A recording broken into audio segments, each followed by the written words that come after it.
Hello everyone, good morning. তো কেমন আছো তোমরা সবাই? আশা করি সবাই খুব ভালো আছো, আর আমি তো বেশ ভালোই আছি। সত্য সন্দীপ মলির লাইফস্টাইলের আরেকটা নতুন ব্লগে তোমাদের সবাইকে ওয়েলকাম জানাচ্ছি। তো এখন দেখো আমাদের সবার খাওয়া দাওয়া হয়ে গেছে, আমারও স্নান হয়ে গেছে, 9টার মধ্যেই সব কিছু কমপ্লিট হয়ে গেছে, খাওয়া দাওয়া স্নান। আর মেয়ে বাড়িতে নেই, ওদিকে মেয়ে স্কুলে গেছে। মেয়ের পরীক্ষা চলছে, হাফ ইয়ারলি পরীক্ষা, সেই জন্য মেয়ে স্কুলে গেছে। আর তোমাদের দাদাভাই বাইরে রয়েছে, আর সবাই যে যার কাজে ব্যস্ত রয়েছে। তো আমি এখন থেকেই ব্লগটা স্টার্ট করছি, তো তোমরা প্রথম থেকে শেষ পর্যন্ত স্কিপ না করে দেখতে থাকো।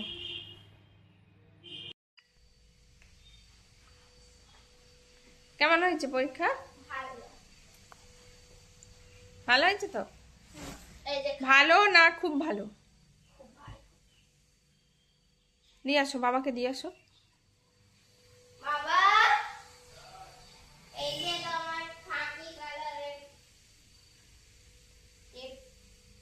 দিয়ে দাও।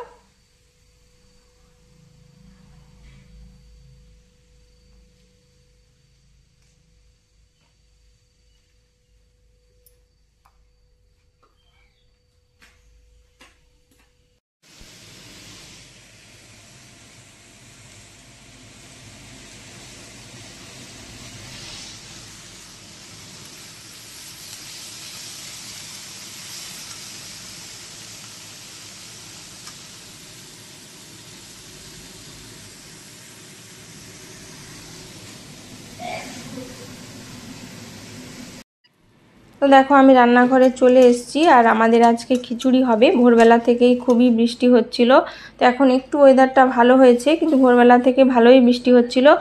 তো আমি এখন সবজিগুলো কষিয়ে রেখে দিচ্ছি, একটু বাদে বসাবো। আর আমাদের বাড়ির সবাইয়েরই খিচুড়ি খুব পছন্দের, তোমাদের দাদা ভাইয়েরও খুবই পছন্দের। তো ও যেহেতু বাইরে ডিউটিতে থাকে, ওখানে বাড়ির মতো মন পছন্দের খাবার কিছুই পায় না, তো খুব মিস করে বাড়ির খাবার। সেই জন্যই ওর জন্যই আরও বিশেষ করে এটা করা। তো তারপর দেখো এই যে মেয়ে এখন স্কুটিটা নিয়ে দেখো এদিক সেদিক ঘোরাঘুরি করছে। তো কয়েকদিন ধরেই বাবাকে বলছিল যে বাবা আমাকে স্কুটি চালানোটা শিখিয়ে দাও। তোর বাবা পেছনে বসলে ও চালিয়ে নিয়ে যেতে পারে, কিন্তু ওর যেহেতু বয়সটা এখনও অনেক কম, সেই জন্য ওকে দিই না, কেননা রিস্ক হয়ে যাবে ওটা।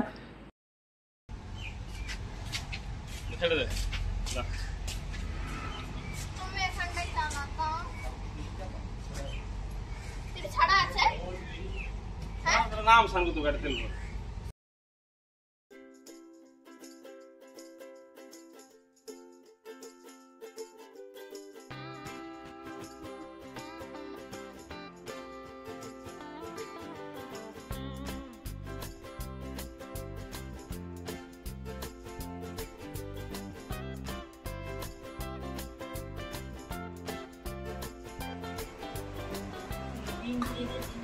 আমার খেলাই গোড়া মাকে যে কথা একটু এই টমেটো দিন আমরা বাকি সবাই শুনি এইটা কিছু আমি দিতে দাও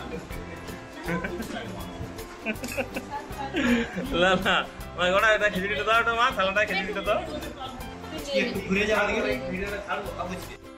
তারপর দেখো আমরা খাওয়া দাওয়া করতে বসে পড়েছি এখন। তো বেলা অনেকটা হয়ে গেছে, তো ডিমের ভুজিয়া করে ভাজা আর আলু সেদ্ধ দিয়ে আমরা খিচুড়িটা খেয়েছিলাম। তো ভালোই মজা করে খেয়েছিলাম, খুবই ভালো হয়েছিল। আর আজকে আমি শাড়ি পরে নিয়েছি, কেমন লাগছে তোমরা কমেন্ট করে জানিও, কেননা বর আমাকে সবসময় বলে যে আমাকে শাড়ি পরলে নাকি সুন্দর লাগে, সেই জন্য। তাই তোমরাও কমেন্ট করে জানাবে যে সত্যি আমাকে সুন্দর লাগে কিনা। দেখো এদিকে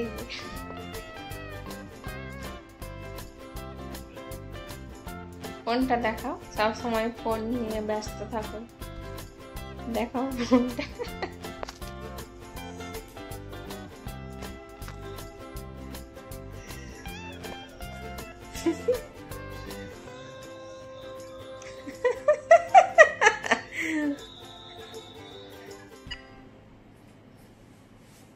বলে কিসমিসটা নাই না?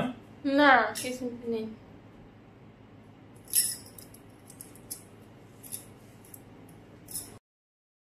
তো দুপুরবেলা একটু রেস্ট নিয়ে তারপর এখন উঠে পড়েছি সবাই।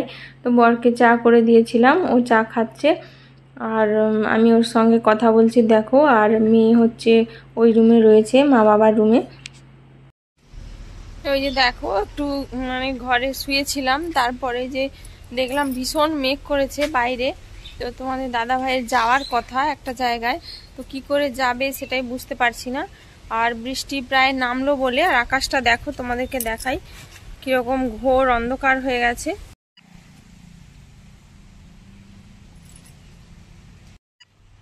তো চলো বাইরে কিছু জামা কাপড় রয়েছে, এই যে মেলা, তো ওগুলো তুলে নিয়ে যাই। বৃষ্টি চলেই এসছে।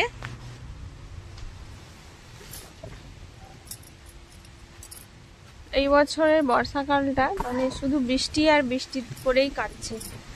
মানে তোমাদের বেশিরভাগ ব্লগেতেই আমি বৃষ্টি দেখাতে পাচ্ছি।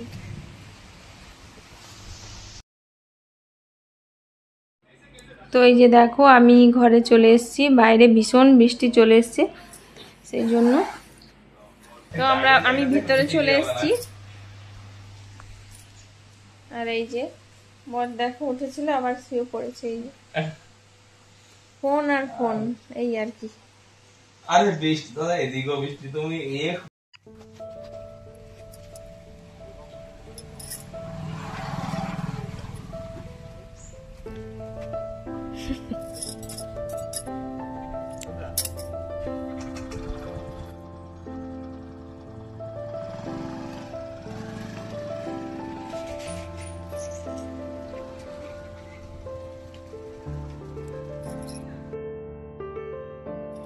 দেখো এখন হচ্ছে একটুখানি বৃষ্টি হয়ে থেমে গেছে।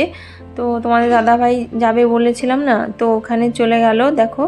তারপরে যে বাবা মাছ ধরতে গেছিলো, মাছ নিয়ে এসেছিলো, তো মা এখন মাছটা কাটছে, আর কত বড় কাতলা মাছ দেখো। তো আজকের মতো ব্লগটা এইটুকুই। তো তোমরা সবাই ভালো থেকো, সুস্থ থেকো। আজকের মতো টাটা, দেখা হচ্ছে পরের একটা নতুন কোনো ব্লগে।